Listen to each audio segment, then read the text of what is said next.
Let us now look at the argument of this work by Mary Wollstonecraft.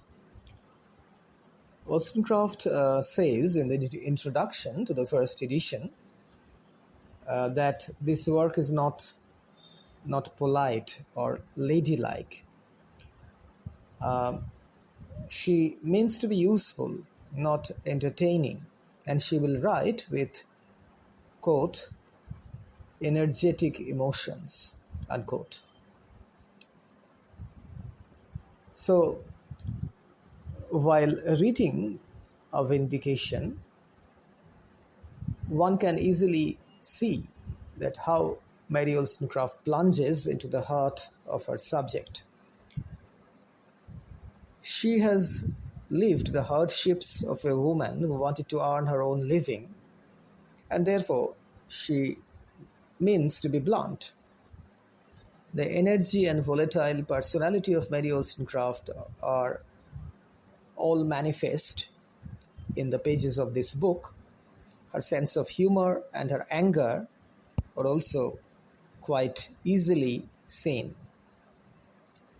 She often compares English middle-class women to inmates of a Turkish seraglio, and she is indignant of one man's portrayal of a patient wife, quote, such a woman ought to be an angel or she is an ass, unquote.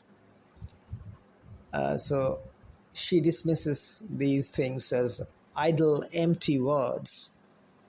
And she exclaims or says these things about an author's description of romantic love.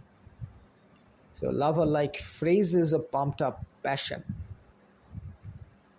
Now, William Godwin says the Vindication was written hastily in 6 weeks. And it seems that Mary Wollstonecraft had to work very quickly, and she had to dash it off to her publisher, Joseph Johnson. And there are many digressions in the text, with the argument turning suddenly from one subject to another. As in the chapter on physical weaknesses in women, when she trails off into a discussion of casuistry and religion, Wollstonecraft would probably have been somewhat defensive about her digression. However, for she says in chapter 2, when a train of thought invited her to digress on standing armies, that she would follow the associations that sprang naturally to mind, as if motivated by a natural order. Mary Wollstonecraft set forth to vindicate the rights of women, but one of her earliest stipulations, which may seem curious to the modern reader, is that her argument is intended to be directed towards middle-class women only. What is more, she is herself frankly dubious that she will effect any great change with the Vindication.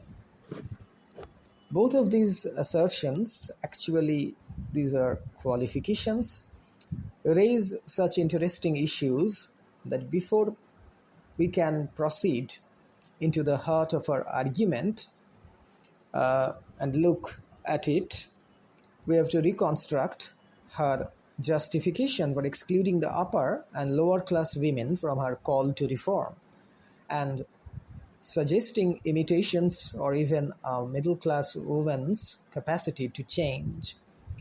These qualifications form the perimeters of the argument of the Vindication, and Wollstonecraft's work is thrown into better perspective against them.